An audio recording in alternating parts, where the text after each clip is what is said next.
Good morning, everyone, and thank you for inviting me to be here. It's been a pleasure to see so many people on a Saturday morning and celebrating Baba Sahib's birthday. Um, what I'm going to do is a lot of the previous speakers have talked about how we're going to walk on Ambedkar's, Baba Sahib's ideas, how we're going to walk the path. So I'm a psychologist, so I'm really interested in how we are going to do this. He talks about compassion. My point is how to cultivate compassion, what happens to us when we try to do this. So I'm going to talk about a little bit of the research on psychological research on these ideas and how to use it for social justice. That's the other thing, right? Buddhism, mindfulness talks about being mindful, but also how to take it to the next step. So how we can address this question.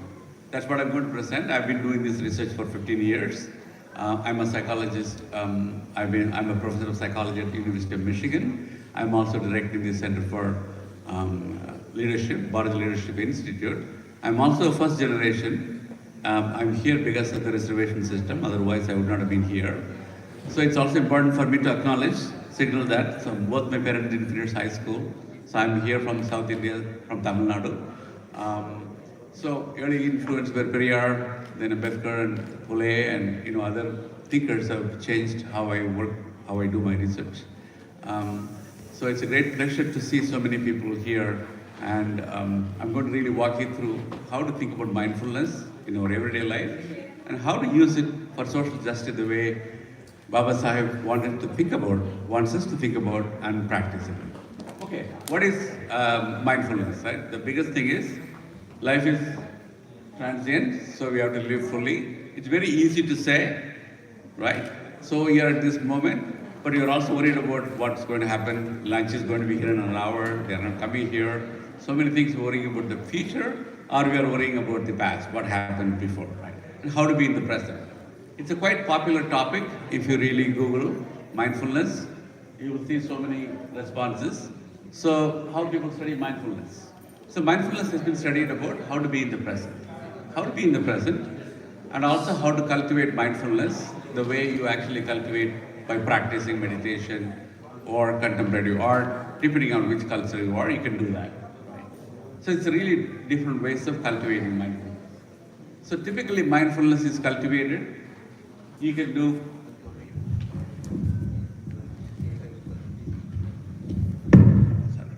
So you can actually do meditation, different kind of meditation. You can also cultivate an awareness, what we call the non-judgmental awareness. How to be in the present, how to not to judge the moment, what we are going through. And that's going to lead us to be more compassionate, accepting others with all their shortcomings. It's very easy to say these things, and how to really practice is the difficult one. So typically it takes about 8 weeks if you're going through a retreat or learn these things. It takes about 8 weeks to show any differences. The more you practice mindfulness, it's also likely to improve your resilience, positive emotions, you have a better body image and self-esteem. It also lowers your anxiety, depression, and self-reported stress, post-traumatic stress, all those things. So we've been doing a lot of this research, about 20, 30 years of psychological research, clinical research in mindfulness talks about it.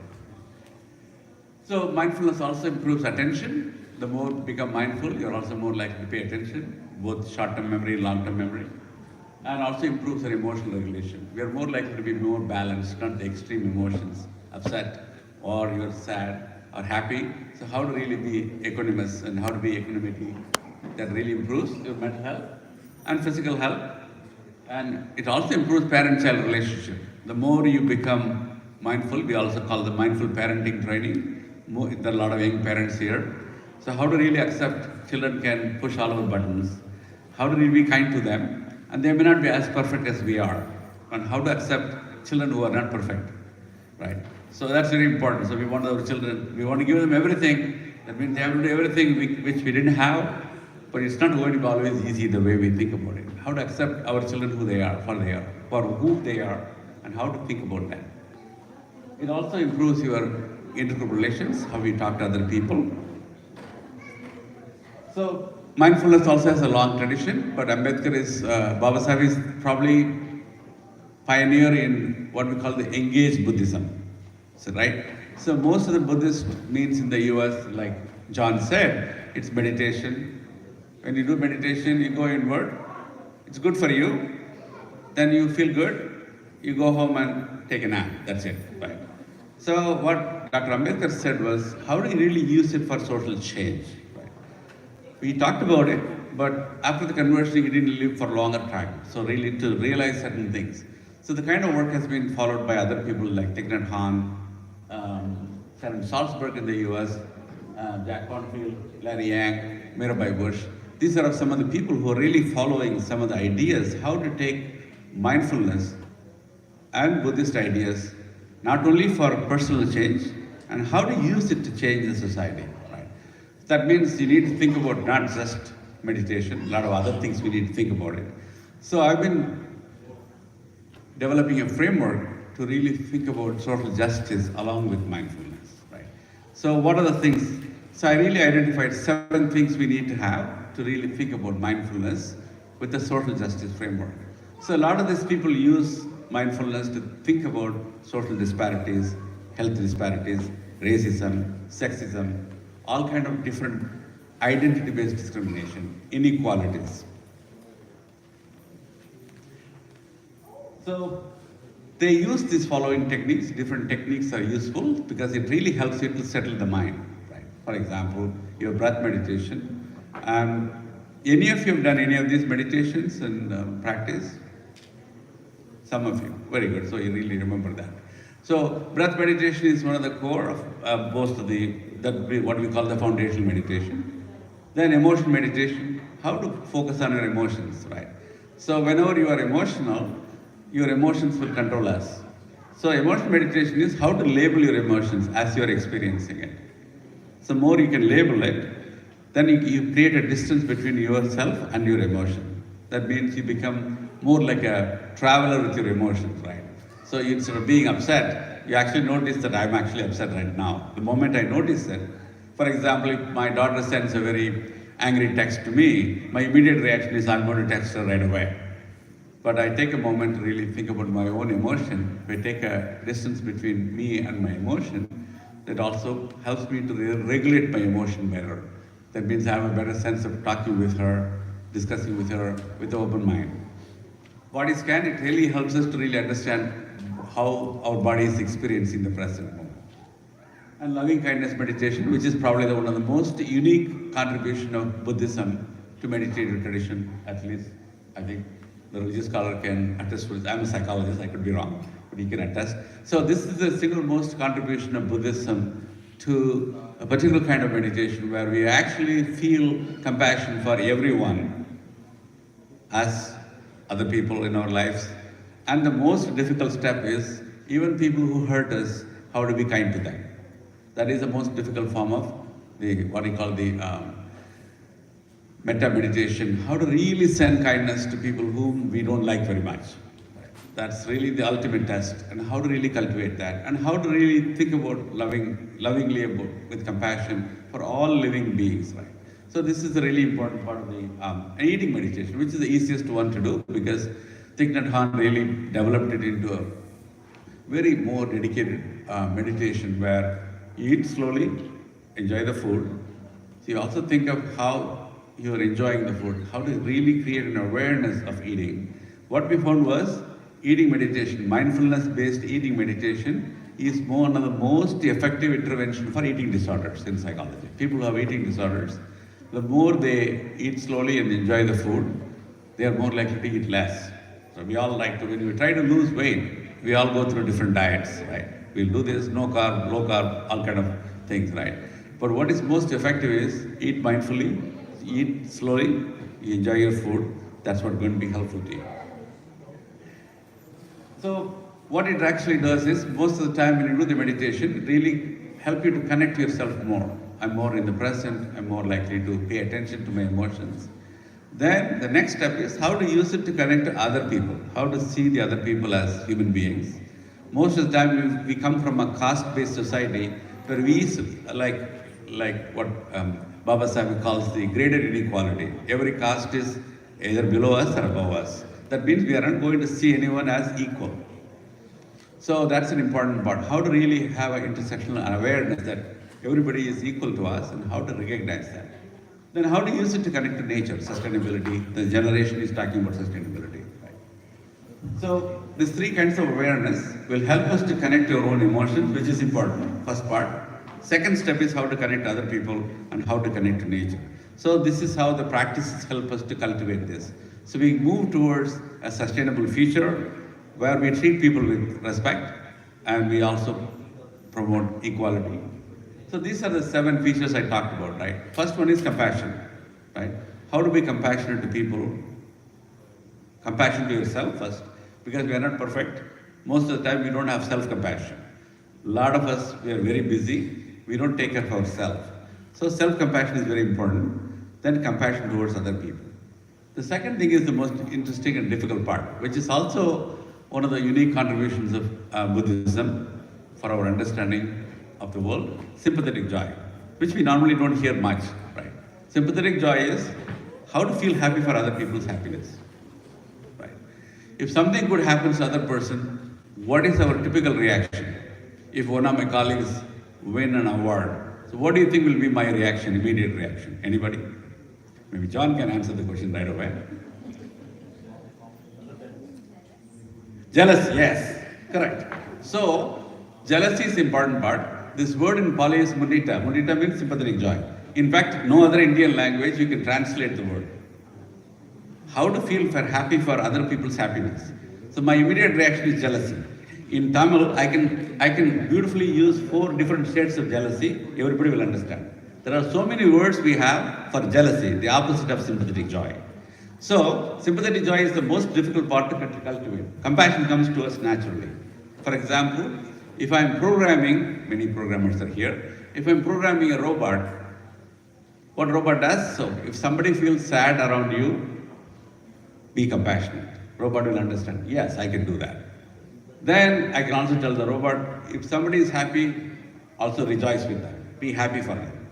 Robot will perfectly do it. But human beings are complex. What we found was people who are very high on compassion not necessarily score very high on sympathetic joy. That means they are not correlated very strongly. So we have to consciously cultivate sympathetic joy, which is one of the Brahma Viharas. 4 Brahma Viharas: compassion, sympathetic joy, equanimity, and loving. Okay, that's right. So, what is important is this is probably the most difficult thing to cultivate. So we have to really feel happy for other people's happiness. Only 3 groups of people are high on sympathetic joy. If something good happens to you, what do? Some happy news, you got into Harvard or you got into University of Michigan. Okay, we can say that. So what are the things you're going to do first? You text your friend, closest friend, not everybody. Closest friend, then you post in Facebook or Instagram right away. Oh, I got into. So we have genuinely few people care for us. Parents are very genuinely score high on sympathetic joy, right? They really want their children to be happy. The second group is teachers and coaches. Teachers generally feel happy for other people's happiness. The third group is the most interesting group, cooks. Because they are very genuinely happy when you eat their food and feel happy about it. So I really help my students, when you think about sympathetic joy, think of a cook. How to be like a cook. We want to make happiness around us. How to cultivate this. This is the most difficult part in these 7 features. I have separate exercises for each of them, how to cultivate this. So my course will be, I'm just designing a course online. It will be available by July 1st. We are going to release it. You can actually learn about these things, how to cultivate them, how to practice it in real life. Third one is intersectional awareness. This is the social justice part. To really become aware of my own privileges. I'm a professor, I have a PhD, I'm a male. All of them have certain privileges. And how to use it to really help others instead of just making myself, greedy and all the other stuff. Right? How to think about awareness, how to think about privileges, how to use it to connect to other people so that we can actually see people, how to see my identity more complex, it's woven to different things, and how to use it to connect people who are trying to change the world a better place.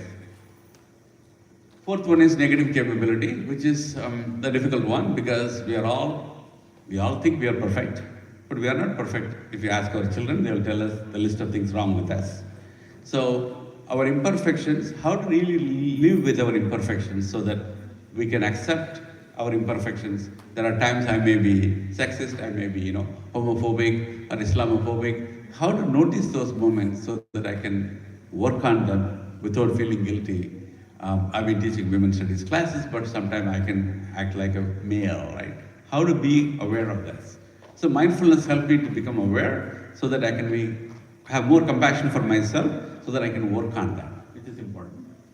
Then cultural humility. So cultural humility is very important for professors because we think that once we got a PhD, we know everything. So how to really be open to learn from my students. Students are also teaching me how to really have humility to learn from other people. And last two, one is wonder. So wonder is important. Wonder is also a transformative passion. For example, if I find out people, the Bahujans are paid less compared to upper caste in India, if I wonder why they're making less salary means, if I'm a HR person, my programmers coming from Bahujan or Dalit background are paid less than the top caste means I need to do something about the wonder. Wonder has to lead to a social transformation and also an internal transformation. If you go to look at Taj Mahal, some place you're at awe. So the transformation happens inside and also lead to some social transformation by paying attention to disparities. Disparities are here, that means you need to first find out what it is and do something about it. Last one is generosity. It is the interdependence, the Buddhist part. So many people, generosities are involved in my being here. My parents raised me, my teachers taught me, my mentors helped me to be here. Then my students are paying the tuition, which pays my salary. That's why I'm sustaining. So our life is so interconnected. So many people's generosities are involved in me being here, including the reservation system, right? Which is important. So when I talk to my students, from morning, one student was very meticulous. She documented morning when she gets up, when she brushes in the morning to go to bed. She found out there are 52 people's generosities involved in her everyday life. The brush was made in China. From there, the paste, everything comes from there. All different people's labor is involved in where we are. Okay, so all these things are important. When you become mindful, you can meditate, whatever you want to do, or you can do painting, art, everything. But what's for? The next question is, if you are a mindful person, it's not how long you can meditate. It is how you are going to treat the other person with dignity, which is also very important. Core of Baba Sahib is talking about dignity a lot in his writing, right? It's also a lot in Periyar's writing, Swayamaryade, self-respect movement, talks about dignity a lot. So my question is, the more you become mindful, you also recognize the dignity of the fellow human being. Can you do that? That's become my litmus test for mindfulness. That's how I teach my students. They recognize that. So I really push them to look at the dignity of other people at 3 levels. One, personal level, your own dignity, who you are, how to really carry yourself. Second thing is how you're going to respect the other person, how to treat the other person with dignity. So I may be a greatest mindfulness practitioner, so I can meditate for 10,000 hours, I can sit for 2 hours, but if you don't treat my students with respect, that means I'm not a mindful person, in my opinion. That means I need to recognize the dignity of the other person.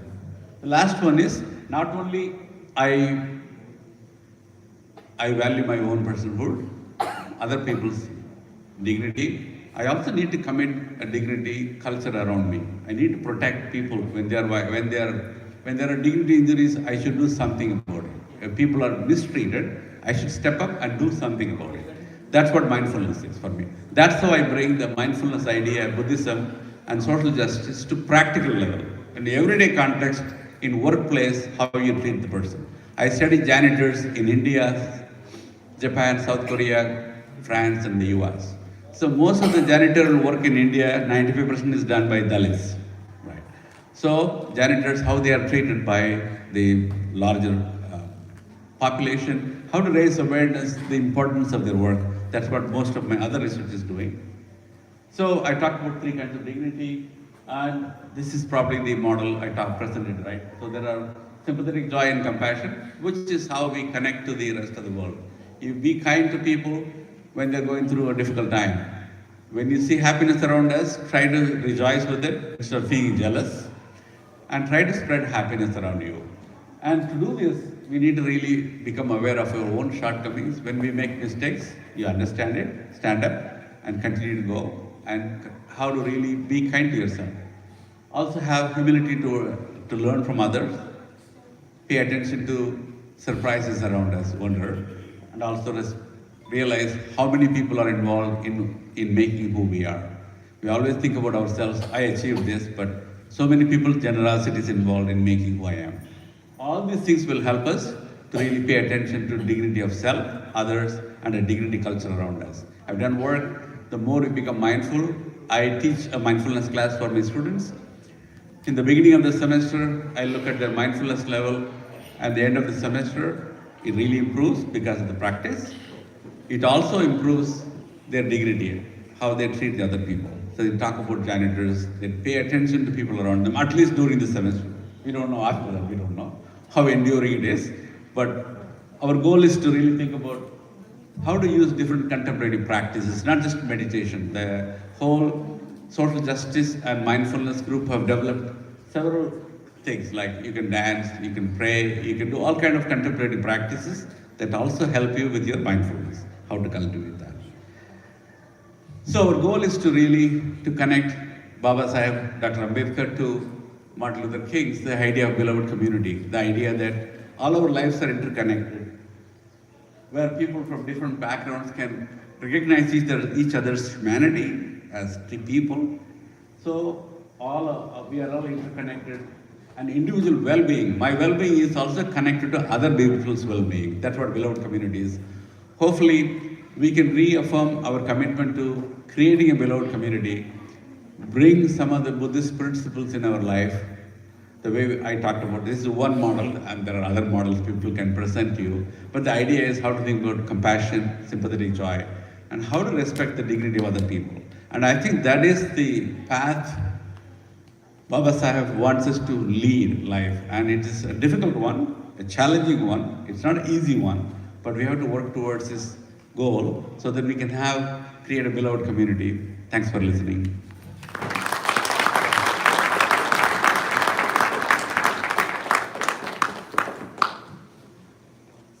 Oh, I see.